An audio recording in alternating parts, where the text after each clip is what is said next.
What is up to all the difference makers out there? We have another killer episode of Coffee and Grit. You know what? I absolutely love what I do. I sometimes I feel guilty. People will come up and ask me like, "How's your day going? How are things going?" And I'm like, man, I'm living the dream. And I know that some people say living the dream kind of in a sarcastic tone, but literally I get to wake up and do the thing that I love every single day. And one of those things is I get to work with so many incredible entrepreneurs and sales professionals. And the guy of the studio today, I trace this back, and it's so cool that this kind of happened. And we're talking today because we've literally been working together for 3 years. So we met 3 years ago, and he came in and started as a sales guy, account executive with a client that I was working with that had no sales. And this guy had to come in, and together we worked on some things, and he just went. And I'm telling you what, few months in, I'm like, you've got to be in our podcast. You got to be in my podcast. You got to be in my podcast. And he was like, let me close a few big deals first. And you know what? We just kind of like rolled, and 3 years passed really, really quickly. And the other day I'm like, dude, you've closed far more than a few big deals. You've had a lot of success, and I've watched this whole entire organization grow because of the things that you've done. And other people need to hear what you're doing. So without further ado, welcome to Coffee and Grit, Shane Morgan.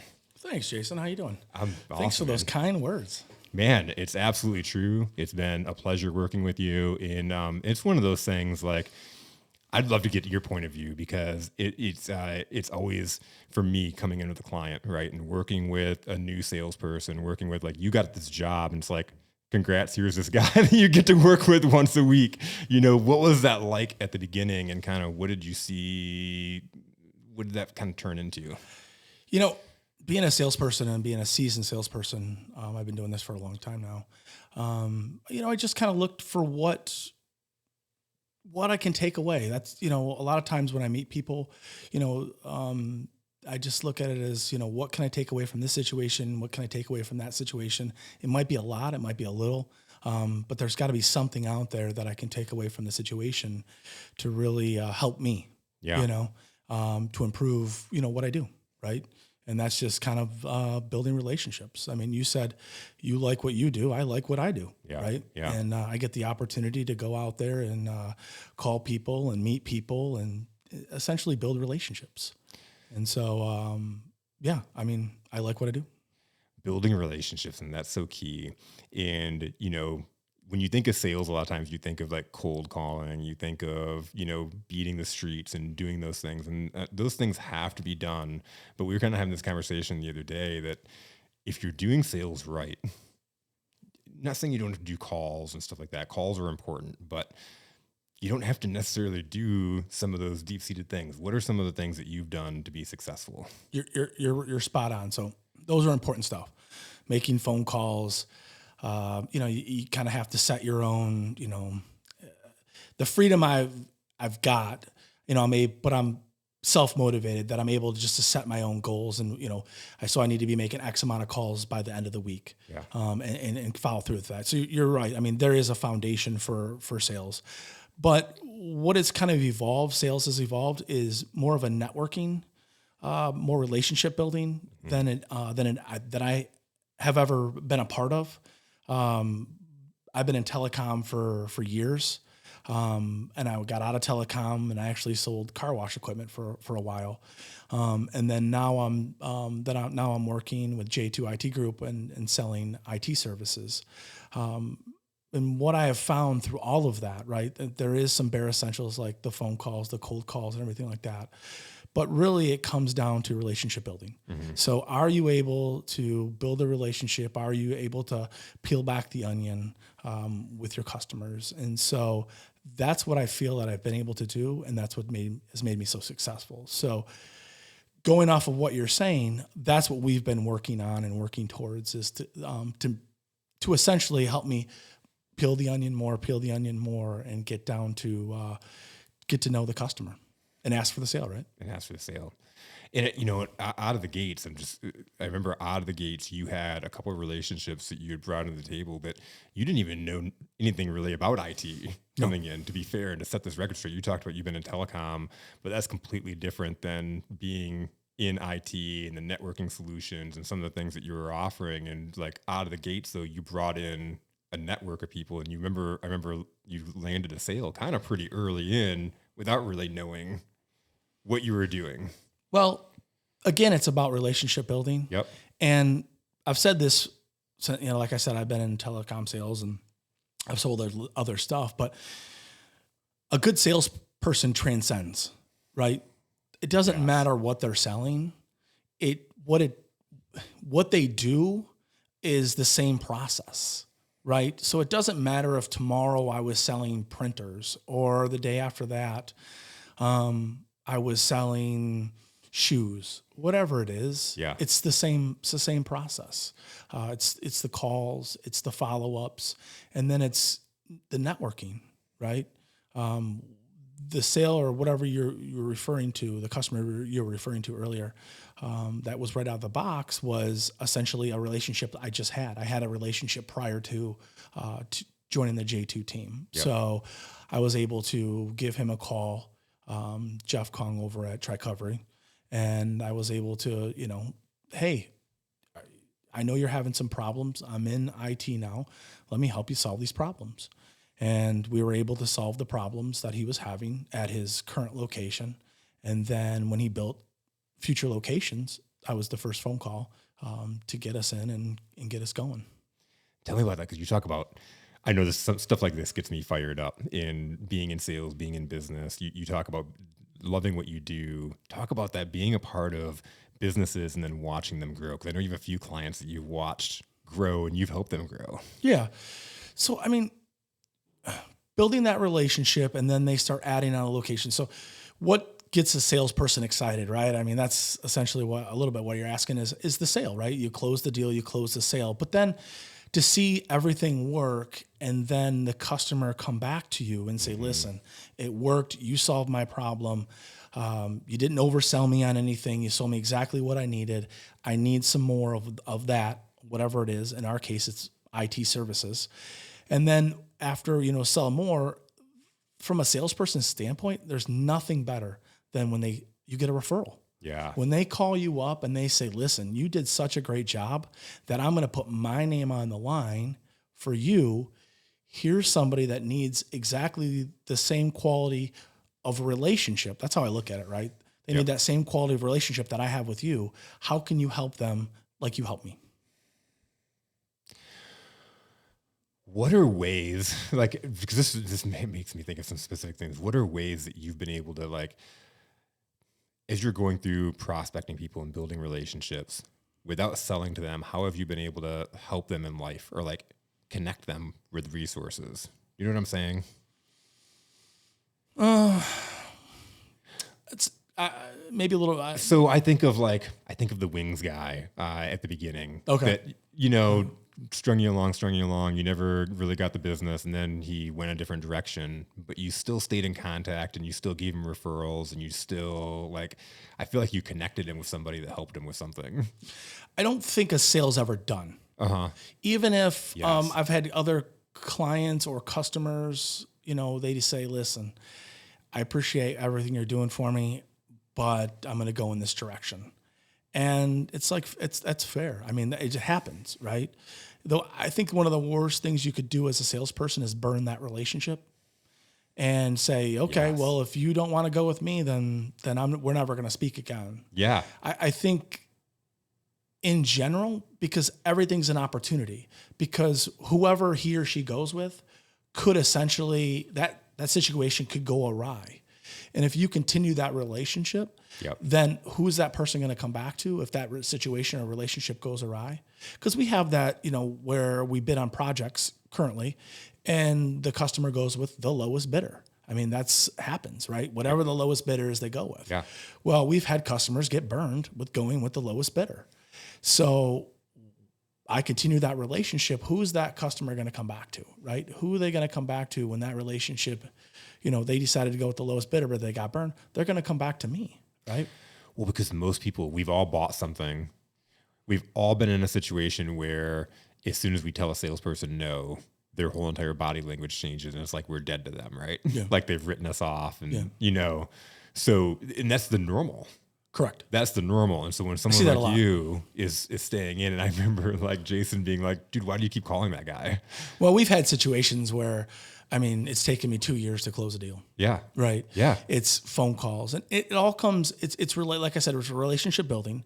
So, if I burn that situation, how am I going to, will I get a lead? Will I ever get something from? Who knows, right? But if I burn the relationship, I know I'll never get anything, right? So I know that's a definite.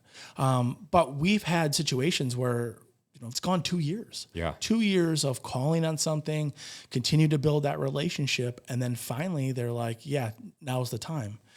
And I mean, I don't live in an environment where we're selling $1 million deals. But I do live in an environment where we work with a lot of small businesses, and a lot of small businesses maybe don't have that money or did never budgeted for the IT services.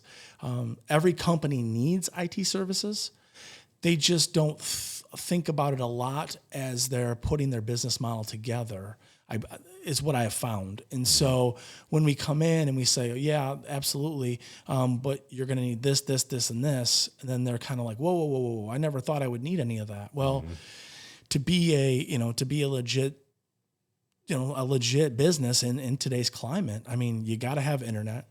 A lot of times you got to have Wi-Fi, you got to have phone service, there's so many things that you got to have. And as it evolves, we evolve, and I evolve. And one of the things now that we've evolved into as J2 IT Group is cybersecurity. So as the environment evolves, well, now we're running into people who are not who didn't budget for that as well. So, well, it's like insurance, right? Yep. Who budgets for that? It's like a just in case something happens. Correct. But the odds are that you're going to have some kind of security hack. You just look at email hacks, or how many of your friends recently have had their Facebook profile hacked. Oh yeah. If that's happening, you can probably guarantee that businesses are being hacked. Yeah, I mean, if you're hacking someone's Facebook page or you're hacking somebody's LinkedIn or something like that, I don't know how much value there is in that. So think about if there's a value, a monetary value on the other end of what they're hacking. So, having certain things in place is crucial to a business. And because in businesses, you got credit card numbers on file, you have personal information on file, you have social security numbers, you have crucial information. And you think of like the Targets, when Target has a credit card breach and they've got to send all those emails and letters out to their customers and say, you've been breached. That's Jason, take it one step further than that. Think about if they hack a medical facility. So they hack it and they have your records, right? So not only do they have your social security number, the credit card numbers, because that's what you probably paid with, or maybe you pay cash, however, but they have, hey, Jason has a scar on his right knee. Jason has a scar here. So think about identity theft from that standpoint. I mean, how much stronger someone's case is that's stealing your identity if they not only know that, your credit card and social security number, but they also know pretty much you, right? They have a picture of you, probably from your medical records. They have your medical history. Yeah. That's pretty scary to think about, right? So the question is that we like to ask is, what do you have in place? Are you doing anything to prevent this, or in a lot of ways, protect your customer? Whether it's a patient at a hospital, whether it's someone at Home Depot, whether it's a small business. Small business, I think the number is somewhere upwards around 70% of small businesses go out of business after being hacked in a cybersecurity situation. Because not only have you lost all your customers' information, the customers aren't coming back. Yeah, they don't trust you. They don't trust you. Yeah. So, it's important. It's all important. But are you budgeted for it, right? Have you thought about this? And that's one of those things. We're in that climate now, right? That's one of those things that's a big thing. Yeah. So a few minutes ago, you were talking about, continuing like clients that it's taken like 2 years where like you stay in touch. Like, and I think that there's the biggest problem in sales right now is just follow up. Period. Nobody follows up. And I've heard people like that have really said, what makes me different is I'll call you back if you call me, like that's not making you different. It shouldn't anyways. That's just like the ticket to the game. Right. But you're so extremely good at just being persistent in a good way. If you told someone you're going to call them, they're going to get a call from you until they answer that phone. What is that? I guess, is that something that you out of the gates just did as a young salesperson? Did you learn that? Like, where'd that come from? I would say you had to learn it. You had to learn it. If you didn't follow up, you were never going to get the sale. I mean, there's of course, you break a sale down. There's different aspects of a sale. I mean, how are you greeting the customer? Are you using the customer's name in the sales process? When you walk through the process, what I run into a lot now these days is, does the customer even understand what you're talking about? A lot of times I'm sitting here and their eyes glaze over, right? Especially in IT, I'd imagine. Exactly. Yeah. So, there's all the acronyms out there in IT and, our customer. Are there socks? Yeah, there's socks, there's not. It's like a Dr. Seuss book, but it's, they glazes over. I mean, they want to sell, their services, whatever the services is, that's why we're there, is to be the IT. We're there to know all these acronyms. They want to sell barbecue. They're the running lab. They want to sell shoes. They want to sell shoes. Yeah. Modern Woodman right over here, the financial services. I mean, she doesn't want to deal with the IT part of it all. Yeah. She wants us to do that. She wants to build relationships in the community. She wants to meet people and take care of their insurance needs. She doesn't want to worry about, is my internet going to work today? She wants one person to call, one throat to choke if there's an issue or problem, and that's what we provide. Yeah. But after you build that relationship, after you let them know everything, and then of course there's the ask for the sale, right? I mean, you got to ask for the sale. However, sometimes you ask for the sale, you may get an yes, you may get a no, you may get a maybe, right? So going back to your original question, you have to follow up with the customer. If you say you're going to follow up, you got to follow up, right? And these are busy people. Giannopolis is busy, right? Ken over at Running Lab's busy. Yeah. Okay. Setting that time to follow up and getting them involved in that follow up. So not only following up in a week, hey, I'm going to follow up with this guy in a week. Say to, hey, Ken, you know what? Is it okay if I follow up with you in 2 weeks? I know you're not ready right now. Okay. And I understand that. You might want to do some research, and I appreciate that. And you might have some more questions. Feel free to send them over at any time. Yeah. However, do you mind if I follow up in 2 weeks? That way, when you follow up in 2 weeks, you put it on your calendar, right? Yeah. As a follow-up. And when you follow up in 2 weeks, Ken's not surprised. Like, why is this guy calling me, right? You know why I'm calling you? I told you I was going to follow up with you in 2 weeks. Yep. And then you start building part of the relationship, right? He says he's going to do something. He does it. Yeah. Right? Yes. And that's a big issue or problem that we run into, or I see out there, right, in customer services these days, is if they say they're going to do something, do they do it, right? Do I have to call back and say, man, you said you were going to do this. Why isn't this done, right? There's a lot of people talking the talk. Very few people that actually walk the walk and do what they say they're going to do. Yes. And so there's a fear. I coach a lot of people that have that fear of following up. They feel like they're going to bug people. Yeah. And so it's irrational. They don't want to drop the ball. They don't want to feel like they don't have integrity or that they're not standing by their word. They just feel like they don't want to bug you by constantly calling you. And so they place themselves over here and they feel like they're doing a good thing by not calling this person, right? And so I coach them to the same exact mindset that you already possess, in the sense of when you tell somebody, when you say, hey, Shane, I'm going to call you next Wednesday at 9, and you don't, what do you feel like? You feel like you disappointed them. You lied. You didn't hold up your end of the bargain. You didn't hold up your word, right? Like, now you don't have integrity. You'd never do that. If you told someone I'm going to call you at 9 or I'm going to meet you up for lunch at noon, you're going to do that thing. Yeah. And that's why that next step is so important.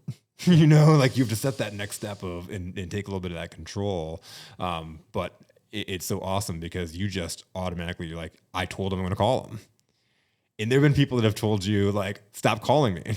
Yeah. And then I stop calling. Yeah.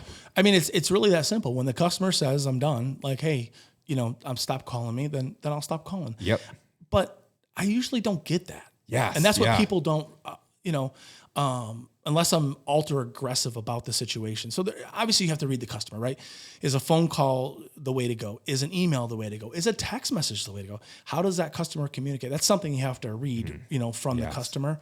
So to know how to contact them back. But there's also, when you're contacting through email or text message, I mean, those are softer contacts. Those are just like little taps, right? Whereas a phone call is more of an aggressive, conversation.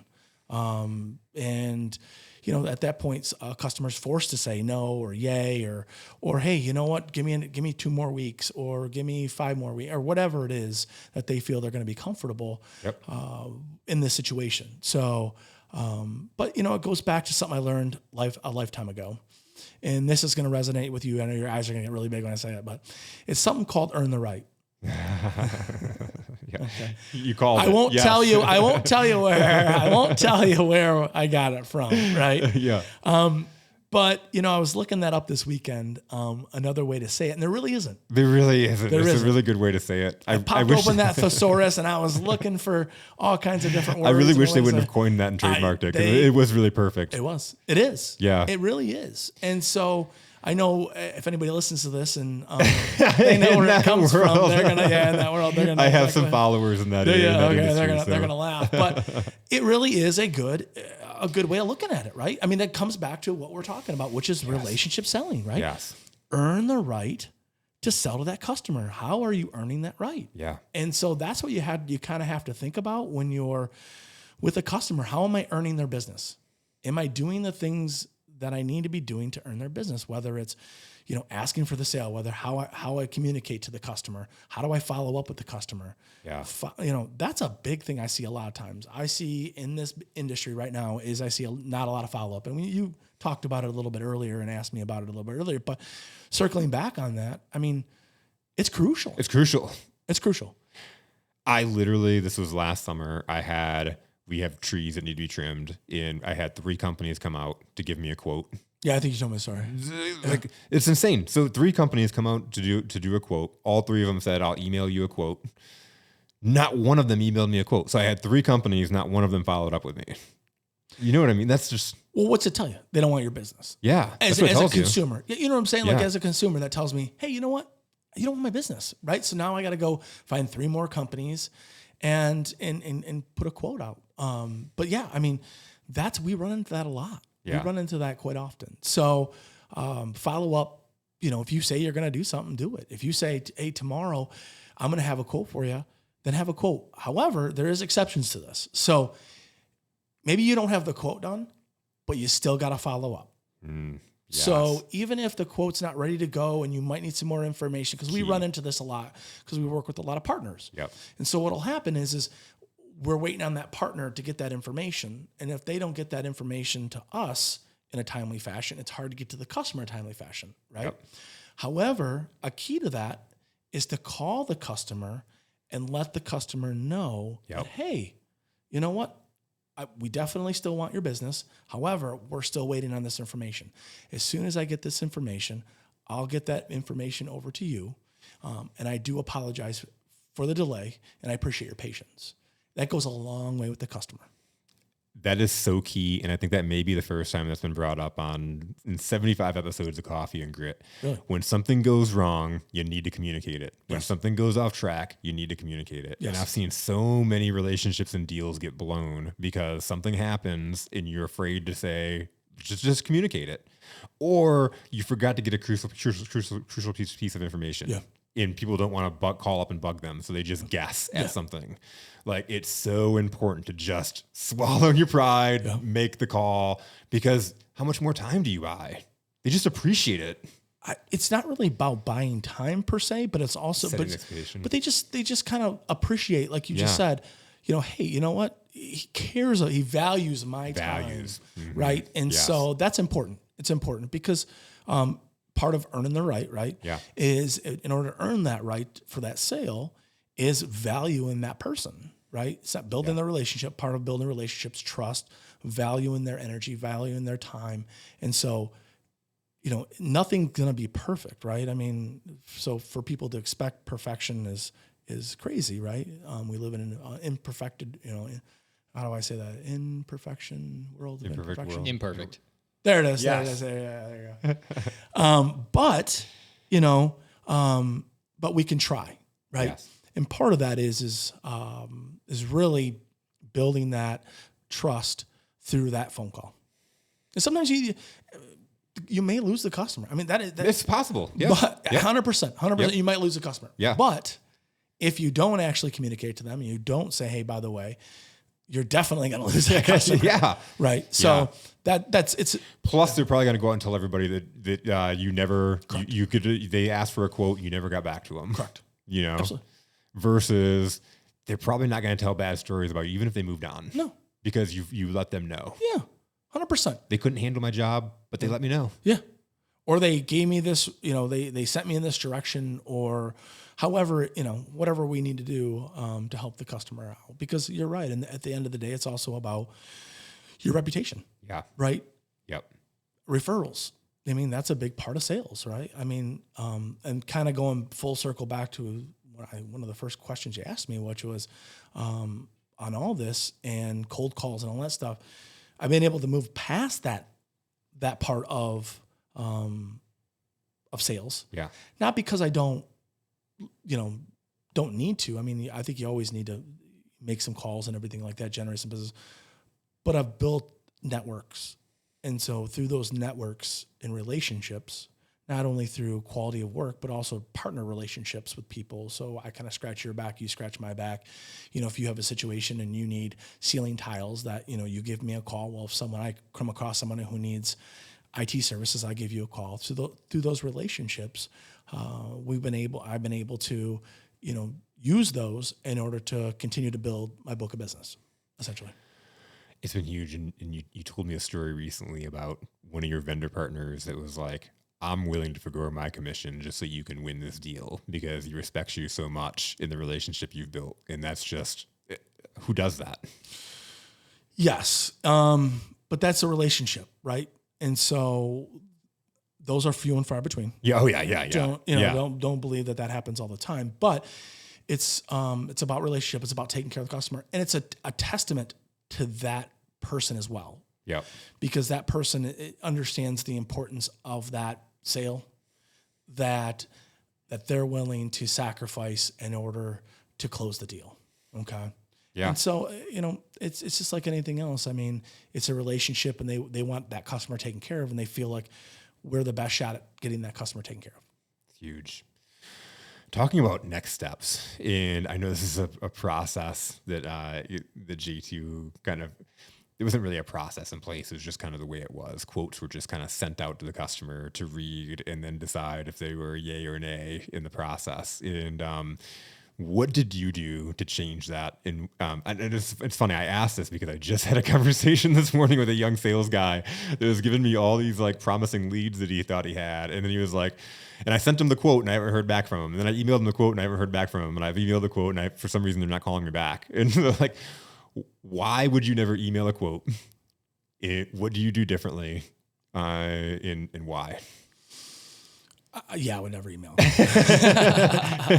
guess I probably even explained it in what I just bless said. his heart, but I would never email a quote. So part of the relationship building's continuing interaction with the customer, right? Using the customer's name, getting in front of that customer. And it's just part of the sales process for me, right?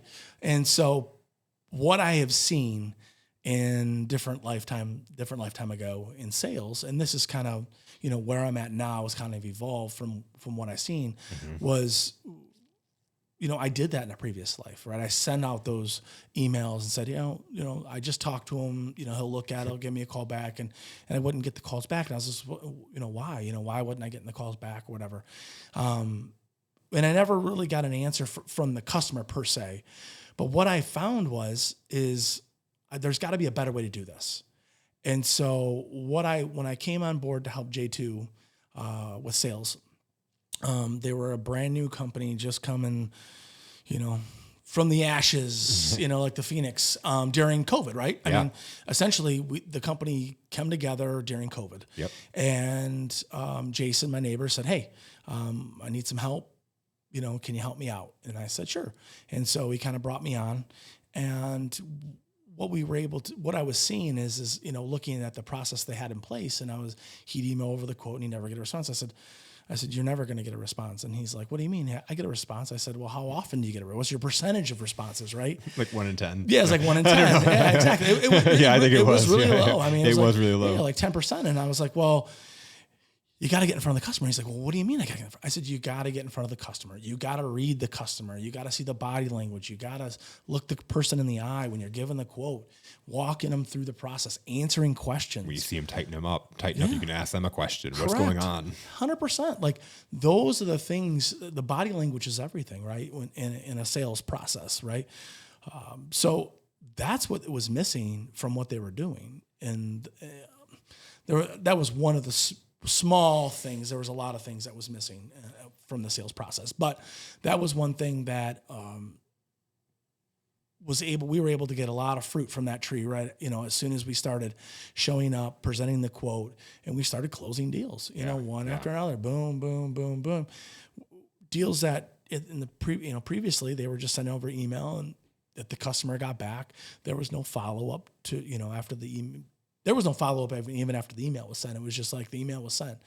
And so, but we were able to get out there, and then we started do some follow up calls after we presented the quote, and then after all that, then we really started closing deals. Yeah. And then it kind of really took off for us. And so, it is a testament to Jason and John from J2 IT Group. I mean, super smart, super IT minded. They provide a great product and a service, right? 100%.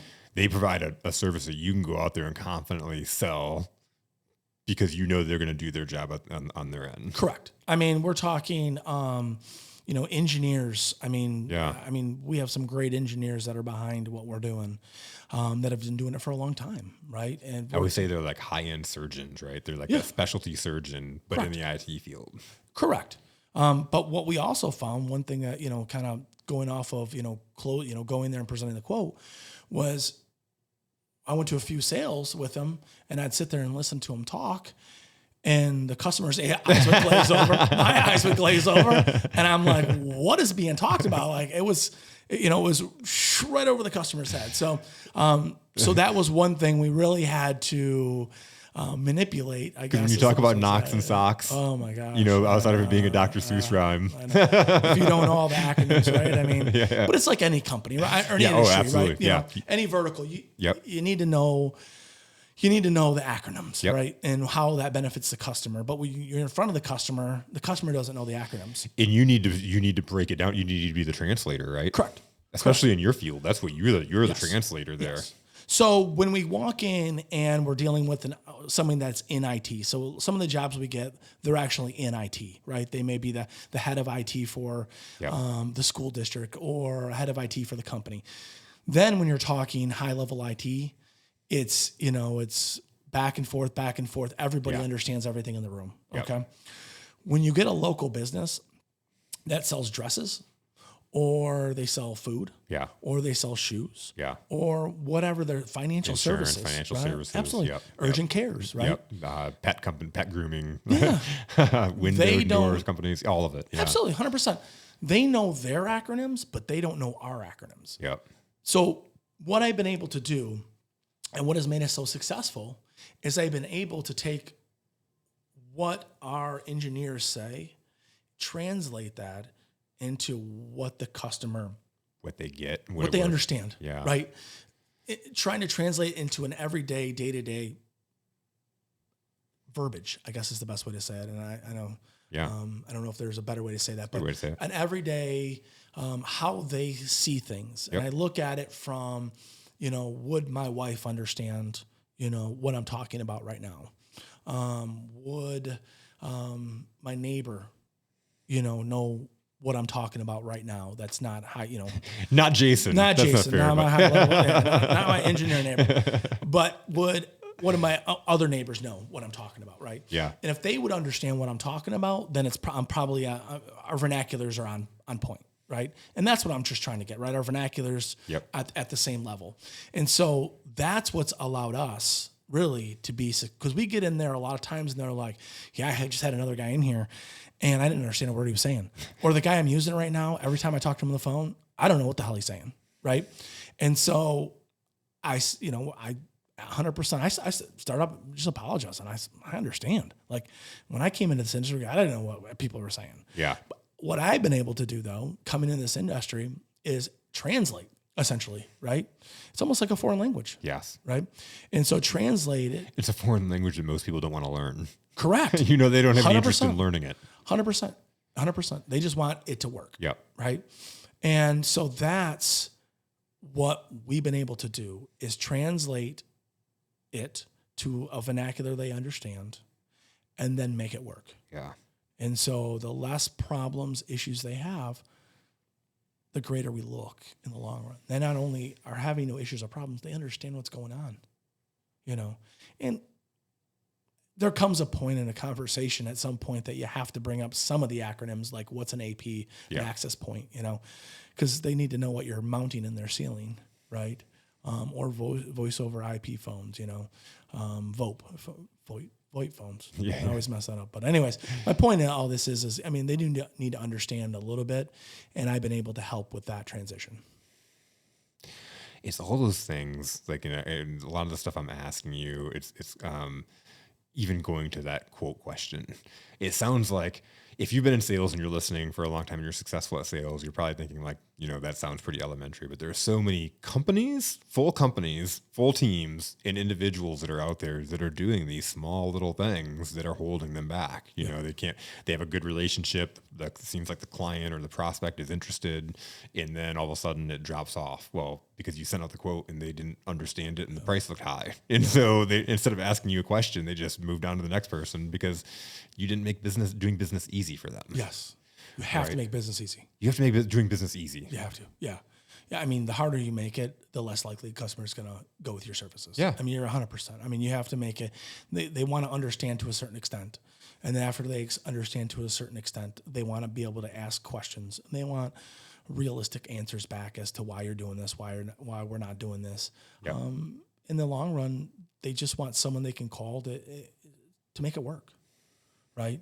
And they need it.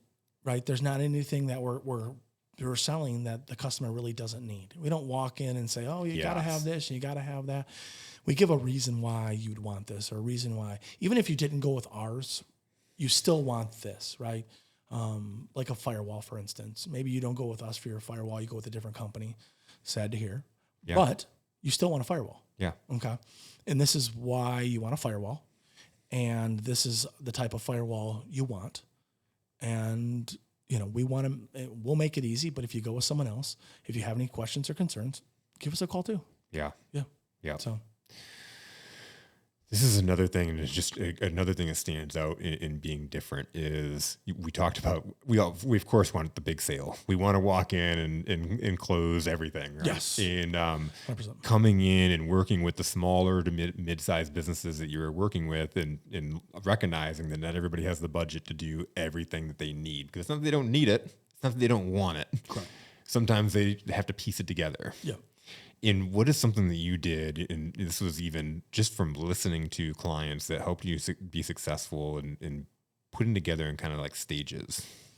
So what we also found was, of course, budgeting wise, they needed everything. They brought us in and said, this is what we need. And, and then we would come back and say, okay, you need a firewall, you need APs, you need phones, you need all these services, right? You need cybersecurity. This is everything you need. And then what we found was the customer's like, whoa. That's way more than I wanted to spend on this. Again, circling back to our earlier conversation, budget-wise, we didn't budget for this, right? So what is all of this, right? And so what we had found is a way to allow them to still get the things they need is we would sit down. And this is part of, I guess, going back to what we were talking about is why you in person, present the quote, was we'd walk through the quote and say, okay, well, we understand this is a lot of money, 100%. Your small business, medium business, even some of the larger businesses, right? But can we agree that you need everything? Yeah. I agree that we need. Okay, so let's look at a way that we can sell it to you in phases, a phase type approach, and then we get the look, right? They look at us and they go, "What do you mean?" And I said, "Well, we don't need it all at once, right? And you don't need it all at once. So let's do this. Let's say what's the most important things for you right now, whether it's the cameras, whether it's the door access controls, whether it's, we need our Wi-Fi's got to work, right? Whether it's the Wi-Fi got to work first thing, right? And then, okay, let's start with that. But then let's not forget about this other things. After we get that done, let's take a look back at some of the other things, and we can just kind of bite it off in phases. And so that approach has really worked for us as far as the sales process goes, because sometimes we want everything, but then when we see what everything costs, then we're kind of like, whoa. But if you're able to take it off in little chunks, and we're able to work with you on that, but you have to also think about this from a lot of companies have never worked with an IT company before, never bought IT services. So we call it, me and Jason joke around with that, it's called dipping your toe, right? A lot of customers want to dip their toe into us in a sense, right? Not physically, but metaphorically, right? They're at a point in their company where they're growing. Correct. And they need a specialty company to come in and take care of those pieces so they can be great at what they're doing. Correct. So they can focus solely on what they're doing. But they don't want to just leap. Absolutely. So what they'll do is we'll do the cameras first. And then how that goes is basically us going back to it, earning the right, right? Yeah. Earning the right to sell them the rest of the stuff. And so, in the quote, the other phases, right? So that's kind of where we've really looked at our sales model, and we've kind of, since they brought me on board, we've really looked at it, and we've kind of turned it around here, and we've, through the sales process, seen ways in which we can evolve in order to help the customers out. Because essentially, if they're not buying it from us, they're buying it from someone else, right? They got to have, this is stuff something they need. They need for the business, right? You can't run a business without internet services. So finding easy ways for them to buy from us, going back to what you said, making the sales process easy is something we've really honed in on. So it's huge. It's huge. Again, it takes it from that top to bottom. It's huge in the sense of, like, I remember at the time thinking, you're listening. Yeah. Right. Because it's so easy, again, to focus. I want that whole deal. We're presenting you the whole deal. To sit back and be like, I know I want the whole deal, but I hear what you're saying. Let's do this first. This is what's most important. Let's go this way. And I think in retrospect now, because it's been a few years since you started doing that, in retrospect of looking at that impact overall, more than that, just that decision and it being able to help the customer, it's giving you more touch points. Because, like, again, you come in, you prove yourself, and you guys have a very, very high rate of, if you do work for a company, it's been like 99.9% of the companies come back and do more and more and more work with you guys. And you guys just have this awesome customer base of people that just repeat business with you, right? Or that you're managing their services. So you're taking care of them every month, right? And we built a relationship with them. With them. And it gives you those multiple touch points because, one, you go in there and you earn that right, you build that trust, you take care of them, you do what you say you're going to do, and then you constantly follow up. And that's been your recipe. You're constantly checking in. You have a next step. It's not just a checking in. You know what that next step is and why you're calling, right? And you take them through that process. Now, again, you're building this relationship where they know you, they like you, they trust you. The company's doing great work and it keeps that going. The other thing that it did on the operations standpoint, I saw as this company is growing, and it was just Jason and John and Eugene and then Dayton came on, and the company's kind of growing. Yeah. It allowed you guys to be able to digest the work that you were getting, because you're getting these smaller projects with knowing that you're getting more projects, and it's kind of staggering the work to where it can be accomplished and at the same time get cash flow where the team grows. Yeah.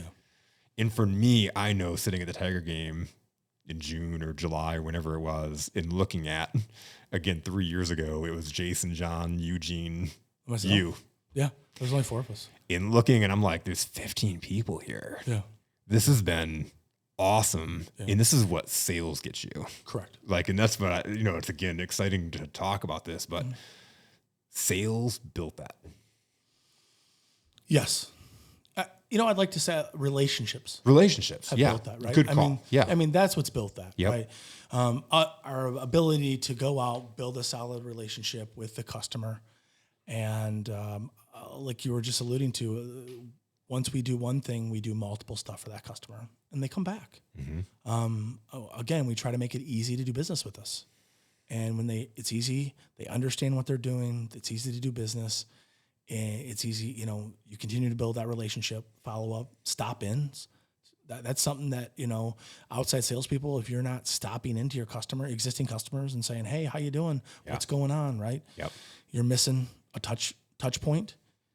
Even if, they're fine. I know they're fine. Good. Still stop in. Yeah. Say, hey, how you doing? Yep. What's going on? What's new with you? Listen to what they have to say.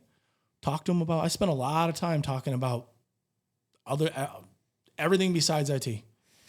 Everything besides IT. Yep. Even when we sit down and talk, we talk about life. How's your son? Yeah. What's going on with you? Yep. How was your weekend? Yep. Right? We don't start how was that sale or what's going on there? No, we start with it's human interaction. Yeah.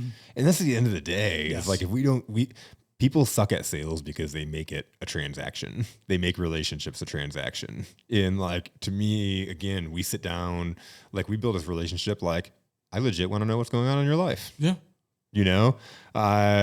You see me dumping my my garbage at a neighbor's house, and you're going to stop over and call me out, right? Yeah, absolutely. Funny story behind that. I wasn't just illegally dumping garbage, by the way.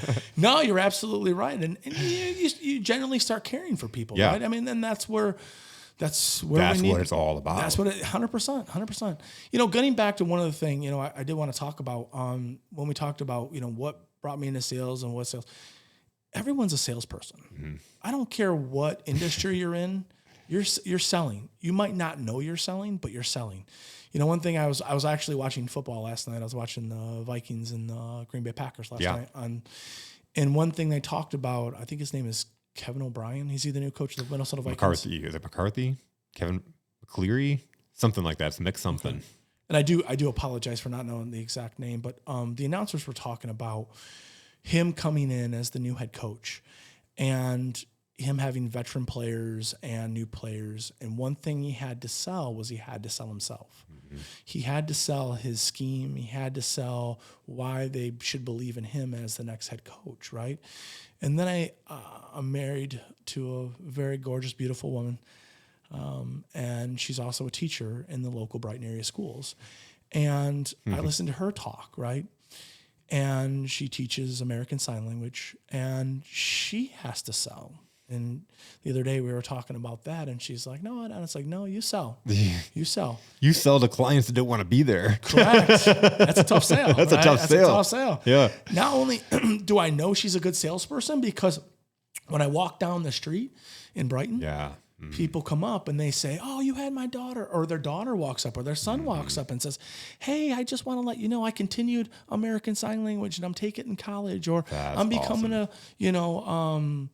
Whatever it is, because she used to teach English as well. I'm writing a book, or when I hear that, then I say, wow, I mean, she's a salesperson, right? I don't know an industry out there right now that you're not a salesperson, whether you're pitching an idea on why, this chemical makeup, whether you're an engineer who's pitching this new idea, we're all selling. If you're married, you had to sell at one point. 100%. Absolutely. 100%. I would love asking people that were inexperienced salespeople, like no technical sales on their resume, ask them like in an interview, what's the best sale you've ever had in your life? They'd look at me like all dumbfounded. Like, I just told you I've never been in sales. Like, no. Okay. Do you have a girlfriend? Do you have a boyfriend? Do you have did you ever have to, did you get a job? Like, you've sold at some point. Yeah. You've had to sell your idea. Did you want to go to a concert when you were young and you had to convince your parents to let you out of the house and let you have money for gas? Oh, yeah. That's a sale. That's a sale, right? the more we realize that in life, that it's not about like being unethical and selling. It's again, all the stuff that you're talking about, like caring about people and like, like literally it's about serving and taking care of people. A lot of what we've talked about is like helping people out and like staying in contact with them, like, giving them a referral, doing things that are like literally taking care of people. But this transcends no matter what you're selling. Getting back again to what we were talking about earlier in the conversation is, Yeah. this is no matter what you're selling, whatever the widget is, the car is, the computer, whatever it is, it transcends. So if whatever you're selling, if you're using these steps, you're building those relationships, it's going to transcend. You're going to see fruit from your labor, and then you're going to see growth. Yep. And you're going to continue growth. And as long as you maintain those relationships in a positive way, you'll continue to grow. And your business will continue to grow. You're selling. You sell yourself. Absolutely. You know, why hire Jason? Yeah. Right? Yep. Results, right? Yep. That's one way you sell yourself. Yep. Right? So yeah, it's one of those things again, and it's not the same strategy as you, but like I get referrals. Yep. I have strategic partners. I've built up relationships. I don't go and make cold calls. I don't do things that are like, I don't call people that don't know that I'm going to call them. Yeah. Or would be like, who are you? Yes. Everything I get is like somebody thought of me, or I'm having a conversation and it just kind of like goes down this certain path because I'm listening, like there's just different opportunities. Are you part of a networking group? Networking groups. Yeah, exactly. Those things are huge right now. Yep. There's 1,000 different networking groups out there. Some are free, some cost money. Some there's more commitment, some there's less commitment. You got to find what's in your wheelhouse. Yeah. But are you joining a networking group? That's a great way to get referrals, right? You get a couple referrals that way. You do a good job, and they refer more and more business to you. So, I mean, there's so many other ways out there than thumbing through the yellow pages, white pages, online, randomly picking out companies or verticals or businesses or whatever it is, and just randomly calling them. Yeah. Now, is there a time and place? 100%. Absolutely. Yeah. Yep. If you're in a, like one of our major companies that we work with is Urgent Cares. We do a fabulous job with Urgent Cares, right? Yep. We love working with our Urgent Cares. And so we'd love to bring on more Urgent Cares. Yeah. So sometimes I do call random Urgent Cares and say, hey, who does your IT service? Can I speak to somebody that does, that's in charge of the decision maker about your IT service? Yeah. Sure. They get on the phone. Sometimes they say, you know what, we're perfectly happy with what we have, right? And sometimes they have maybe some questions, or maybe they say, hey, we'd love to sit down with you and talk, right? We do a lot of this internal. We'd love to have someone else take care of it, right? Does it happen, 9 times out of 10? Do I get, do I set up? No, but that's not the only place I get my leads from. That's the only place having those relationships. Well, and again, like you can cold call them, but just think if you got a referral and somebody was like, oh, you got to call Kevin over here. He needs somebody, I know him. He needs somebody, it's a totally different call. Yeah. And so it's again, building those relationships. You never know who knows who. As you're working in urgent cares, they might know other urgent cares because they do conventions and they do. Can I say something to that nature too? Yeah. If someone gives you a lead, call them. Yeah. I mean, and that sounds elementary, it but does. yes, it really does. And I'm not trying to be, I'm no, not I trying know. to be funny, but call them. But not only call them soon. Yes. Like call them like right away. Yes. Because that person that gave you that lead said, hey, I'm going to have so-and-so Shane call you. Yes. Okay. And if you wait 2 weeks to call this person or a week to call this person, like they could have found somebody else. Like we live in a here and now society, right? People want it. I mean, Amazon could be at your door later that day now is what they've. I mean, have gratitude and take care of what you get, because the other thing is if I do give you a lead or referral and you don't follow up with them in time, am I going to continue giving you leads and referrals? No, never. You'll never get another one. I had this guy, and literally he was one of my managers, and he had to hit goal, and he was a couple sales short of hitting goal for his store. And I had somebody I played basketball with. This guy said, "Hey, my son-in-law's in town. He needs a phone." So I gave this lead off to my manager, and I said, "Here, call this guy. This is the situation. This is everything I know." And he continually asked me questions about the situation. I'm like, "I don't know, but you know who knows? He does." Like, call him. Like, I don't know. Like, I don't know any of these things. And then I watched him, and he's like looking up Facebook, and he's like Facebooking this, like stalking this guy. And I'm like, "Dude, just call the guy." I ended up leaving. A couple days later, I ran into the guy that referred me, his son-in-law, and was like, "Hey, I never heard back from your guy." And I'm like, Well, I'm embarrassed. Yes. Because that burns you. That burned me. Yes. I see this guy every week, and now he thinks that my company, like, I'm not going to follow up with him because he's not important. That You're never burns getting me. anything from that guy. I'm never giving that. And I was doing him a favor so he could hit his bonus, and he never made the call. He spooked himself out so much for some reason he never made that call. It's unfortunate. And that's just the way it looks. So if you're afraid to make that call when you get the lead, think about how it looks on the reverse end. Because if you know you're disappointing somebody, if you know that you're letting somebody down and they're gonna all of a sudden be embarrassed, I bet you that's motivation enough to actually pick up the phone and make that call. It would be for me. I unfortunately see that in what we do. I see that more often than not. Yeah. In what we do. So I get a lot of customers who hey, I know so and so, and I'm calling you because I reached out to them and they never followed back up with me, and great, thank you, whoever that was, for not following up. Thank you, I appreciate that. Exactly. Yep. Exactly. Thanks a lot. Because in the vertical that we work in IT, there's at least 6 companies here in Brighton, right, that do IT services, right? That's not counting the brother-in-law and cousins and all people that they use whatever they can use to do their IT services, right? Yep. So not only am I competing with just 6 here, now take that and magnify that by each town, right? And that's the competition that I'm up against. And so if I'm not, I have to find a way to I guess the word I'm looking for, to differentiate, right, myself from the competition. And how do you do that, right? How do you do that? Right? Because if these people are following up, I'm following up, right? So what else are we doing? They have engineers, we have engineers, right? So what can we do to differentiate ourselves from the competition? And I'm constantly evolving that. Like, how else do I hear something? If one of the best things you can do as a salesperson, you lose a job, call the customer and ask why. Yeah. Why? Yeah. You know what? Not an aggressive. Yeah. No, so we can learn. Yeah. Oh, I can't believe, Yeah. But just, hey, listen, I know you went with someone else, and I can appreciate that, but can I ask you why? Yeah. And it might be something you're doing you don't even know you're doing. Yep. Right? I've asked that question and have earned a second chance at an opportunity before. Look at that. So because most people don't ask that question. Yes. 99.9% don't, and a lot of people don't want to know the answer. That's part of the problem. They don't want to know the answer, because then once they say you didn't do this, or this was sucked, or whatever, now you got to deal with it. Yeah, you got to change. So you got to change, and that's scary. Yeah, but deal with it and change, and you can grow. There you go. So that's what some of the things that we have been doing in part of our sales process that has differentiated ourselves from our competition. I mean, not to say, the solutions we come up with, for the customer, we're not in it to grab every dollar we can grab in the situation. We do what's right. If there's something we can keep or something we can utilize, a computer that we can utilize, you don't need to upgrade your computers, or we just need to upgrade the RAM in the computer.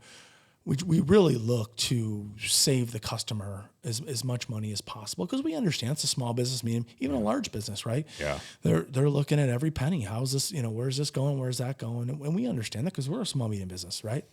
So, so that's an important part of, understanding your customer and knowing your customer. Shane, man, this has been awesome. There's so much in here that literally is why you're the difference, and why I was so excited to have you on. Like, literally, you're a difference maker, and you can tell by what you've done in the last 3 years for J2. It's been, like I said, a pleasure working with you, and just seeing that relentlessness and that excitement. But it's an excitement to serve people and literally take care of them. And Man, it's been a pleasure. Thank you. And I appreciate you having me on the podcast. I really do. I'm like, what are we going to do this thing? Man, you came all GQ too. It's amazing. Well, I love it. I just couldn't just show up in jeans and a t-shirt, right? I love it, man. It's great. Thank you again. I appreciate everything you've done for me, our conversations. One thing that, a shameless plug for you, right? One thing that you were able to do was, a lot of outside the box thinking, when we were running through things and, why this happened, why did this person, and you're not afraid to make that phone call with me in the room. Right. And critique me. Yeah. I mean, I'm open for feedback, and any salesperson should be open for feedback, but you being in the room, making that and giving that feedback makes a difference, right? You've been through a lot of this stuff. You've been doing it for a lot of years. We have very similar backgrounds. Mm-hmm. And so giving me that feedback and saying, yeah, but maybe try this, or, maybe try this. And it's not like life-changing stuff that, hey, you got to really do this, or it's just tweak this. Yeah. Have this, have the conversation like this. Yeah. Right. Or, why not try this way to contact them or so? So there's been different conversations. So that's a testament to what you bring and what your brand has brought to J2. Thank you. And more importantly, myself. So I appreciate that, Jason. Man, my absolute pleasure. It's one of those things in being in sales my whole career. It's like what I want to bring to my clients is that perspective and that point of view. One, standing outside of the emotions and the everyday, where I can see things a little bit differently. And two, also understanding the life of a salesperson, the perspective of a salesperson. And in this case, I think it's really important looking at two guys that are incredible at what they do from an IT standpoint that don't necessarily get the life of a salesperson. Correct. And so for me, that's what I've loved about our relationship in the role is being that person that can kind of relate to you, because who else in the company kind of sees things from that angle? And in sales, we need that. Yeah. Yeah. You need someone to look at what you're doing, how you're doing it. Bringing someone in like yourself and kind of, even if I think you have a great sales team, bringing yourself in and just kind of look at that high end, 10,000 view of what's going on and how the sales process goes. And, really can make a difference for a company. Help a company turn a corner on something. So absolutely. I mean, what are some of the other things you do besides when you come into a company? What else do you do? So now in my role, I literally come in and sit on their leadership seat. So like a sales leader's seat. And so I'll have that voice and work with the leadership team of, what building out their process, what's being seen, help them improve their overall company, while also being able to work with sales. And salespeople are on all across different avenues in their development. So I have some really young salespeople that need a lot of coaching and training, and I have people more like yourself that just, again, being there and be able to help them see a different perspective. Yeah. Being able to one of my guys said, I just like being able to run something by you because I have an idea, but I don't know if it works or not. I don't know if it's the right idea. And just to be able to and then usually you have that idea. It's like, you're like, yep, that's a great idea. How about this? And you'll add something else to it, or you'll just confirm to me that that's a great idea. And then I roll with it. Yeah. No, absolutely. 100%. But I know that's got to make a big difference. Cause it's made a big difference for me, thanks, man, in my role. So I appreciate it. Thank you. Absolutely, man. Well, thanks again. Absolutely. Thank you. Absolutely.